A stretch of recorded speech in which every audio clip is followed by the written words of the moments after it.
नमस्कार, आज तक में आपका एक बार फिर स्वागत है। इस वक्त हमें इंतजार है, हर किसी को इंतजार है, कुर्सियां लग चुकी हैं, मन सज चुका है, कब मुख्य चुनाव आयोग जो है आयुक्त हैं वो बैठेंगे और बताएंगे कि क्या है तारीखों का ऐलान। हरियाणा और महाराष्ट्र में, हरियाणा में 90 सीटें और महाराष्ट्र में 288 सीटों के लिए। सीधे चलते हैं, सतेंद्र इस वक्त हमारे साथ है। सतेंद्र, ये बताइए, अभी अगर बात की जाए हरियाणा की, तो पिछले साल हमने देखा था, पिछली बार जब चुनाव हुए थे तो देखा था एक अलग टेम्पो था। हुड्डा साहब जो थे वो कई योजनाओं का ऐलान कर चुके थे, कई सारी चीजें कह चुके थे। इस बार ये सब बहुत कम दिखाई दे रहा है। देखिए, मैं आपको बताना चाहूंगा कि इस बार भी हुड्डा साहब ने कोई कोर कसर बाकी नहीं छोड़ी है। सबसे पहला उन्होंने अपना कार्ड खेला था जाटों को आरक्षण का। उसके बाद हरियाणा में अलग एसजीपीसी बनाकर 16 लाख मतदाता हैं, सिख मतदाता, उनको लुभाने की कोई कोर कसर बाकी नहीं छोड़ी गई। इसके अलावा किसानों, बुजुर्गों की जो पेंशन 1000 रुपए होती थी उसे बढ़ाकर सीधा 1500 कर दिया गया। किसानों के लिए ट्रैक्टर पर लोन, खेतों की सब्सिडी, ट्यूबवेल कनेक्शन, हर तरीके से हुड्डा साहब ने कोई कोर कसर बाकी नहीं छोड़ी। लेकिन मैं एक बात आपको जरूर कहना चाहूंगा, हरियाणा तीन तरफ से दिल्ली को घेरता है, लेकिन जैसे ही आप बॉर्डर क्रॉस कर जाते हैं, दिल्ली से आप हरियाणा में क्रॉस कर जाते हैं, राजनीति की परिभाषाएं और जो आप अनुमान जिन्हें कहते हैं, अंदाजे जिन्हें कहते हैं, वो सारे बदल जाते हैं यहां पर। और अब की बार का जो चुनाव है वो उनसे अपने आप में एक दिलचस्प चुनाव है। पहली बार ऐसा हो रहा है कि आईएनएलडी, जो कांग्रेस के बाद सबसे बड़ी दूसरी पार्टी है, 31 विधायक जिनके पास अभी मौजूद हैं, वो नेतृत्व विहीन है। ओम प्रकाश चौटाला, उनके बड़े पुत्र अजय चौटाला, जो सांसद भी रह चुके हैं, मंत्री भी रह चुके हैं, उनके पॉलिटिकल एडवाइजर जेल में हैं। करप्शन का हालांकि आईएनएलडी आरोप लगाती रही है, लेकिन उनके ऊपर प्रहार इसी बात से हो जाता है कि उनके अपने बड़े नेता जो है करप्शन के मामले में ही जेल में बंद है।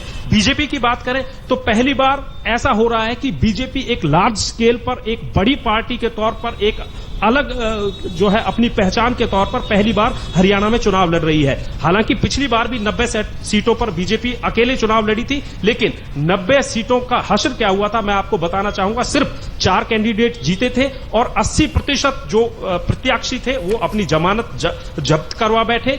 और तीसरी बात, अगर हरियाणा में जो हरियाणा जनहित कांग्रेस की बात करें तो वो अभी तक बीजेपी के ऊपर आश्रित थी। बीजेपी से गठबंधन टूटा तो हरियाणा जनहित कांग्रेस कहीं ना कहीं कुछ एक इलाकों में, भजनलाल से के जो इलाके हैं वहां पर जरूर थोड़ा बहुत प्रभाव रखती है। तो अब की बार मुकाबला त्रिकोणीय नहीं बल्कि चौकोणीय हो गया है। इसके अलावा छोटे छोटे घटक दल बने हैं। बहुजन समाज पार्टी अलग चुनाव लड़ रही है। विनोद शर्मा जो कांग्रेस से निकले हैं उन्होंने अपनी पार्टी बनाई है। गोपाल कांडा है, उन्होंने अपनी एक पार्टी बनाई है। तो कहीं ना कहीं उम्मीदवारों की किस्मत भी खुल गई है। पहले सिर्फ 3 पार्टियां होती थी तो 3 जगह ही उम्मीदवार जाते थे। अब की बार जो है कई पार्टियां ऐसी हैं जिनको फिलहाल उम्मीदवार ही नहीं मिल रहे हैं। और सबसे बड़ी बात, बीजेपी के ऊपर जो आरोप लग रहा है, बीजेपी ने अभी 43 सीटें जो है डिक्लेयर कर दी हैं, लेकिन बाकी जो सीटें हैं वहां पर बीजेपी को भी कहीं ना कहीं जो आया राम गया राम हरियाणा की राजनीति रहती है, उसी तरीके से जो है कैंडिडेट कहीं ना कहीं उधार लेने पड़ रहे हैं। लोकसभा का रिजल्ट आप देख चुके हैं, लोकसभा में भी ज्यादातर कैंडिडेट बीजेपी के नहीं थे, सारे बाहर से आए हुए कैंडिडेट। जी सतेंद्र, अब सीधे चलते हैं, हम अपने दर्शकों को लेकर चलते हैं कि आखिर क्या हाल है वहां की राजनीति का। हरियाणा की बात करते हैं, आइए सीधे चलते हैं अपने वर्चुअल रूम में, यहां पर जाते हैं और देखते हैं कि आखिर हरियाणा की जो राजनीति है उसका हाल क्या चल रहा है अभी। सीधे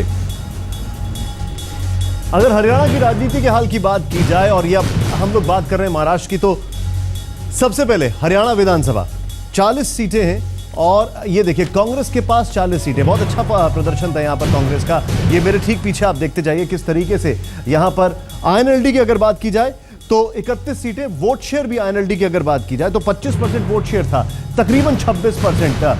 हरियाणा जनहित कांग्रेस की अगर बात की जाए तो 6 सीटें और वो भी 7% वोट शेयर के साथ। ये पिछले विधानसभा 2009 की बात करें, बीजेपी 5 सीटें, सभी सीटों पे चुनाव लड़ा, सिर्फ 9% वोट शेयर मिला था। और ये मान के चलिए आप कि इस बार परिस्थितियां इसलिए बदलेंगी क्योंकि बीजेपी को जो 5 सीटें मिली उसका जरा ब्रेकअप आपको देखना जरूरी हो जाता है, क्योंकि ये बीजेपी की 5 सीटें में 4 बीजेपी की थी और 1 शिरोमणि अकाली दल की थी।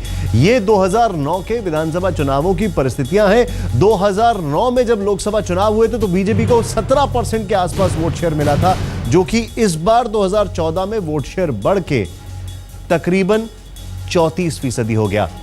अब हम बात करते हैं महाराष्ट्र की। अगर महाराष्ट्र की बात की जाए तो महाराष्ट्र में जाहिर सी बात है, ये जो आंकड़े आपके सामने, अब यहां पर बड़ा रोचक आंकड़े यहां पर इसलिए सामने आ जाते हैं। अगर आप देखें, कांग्रेस को 82 सीटें, बीजेपी को 46, एमएनएस को 13, 288 में से ये हाल है। थोड़ा सा इसको और आगे बढ़ाएंगे। अगर इसमें हम बात करते हैं एनसीपी का क्या हाल रहा है। एनसीपी को यहां पर ये थोड़ा सा इसको करेक्ट करना चाहेंगे, जो आपके सामने फिगर्स आ रहे हैं। एनसीपी को 62 सीटें मिली थी, ये इसको थोड़ा ठीक करना चाहेंगे हम। और यहां पर शिवसेना की बात की जाए तो 44 सीटें और बीजेपी को 46 सीटें मिली थी। ये हाल था 2009 का।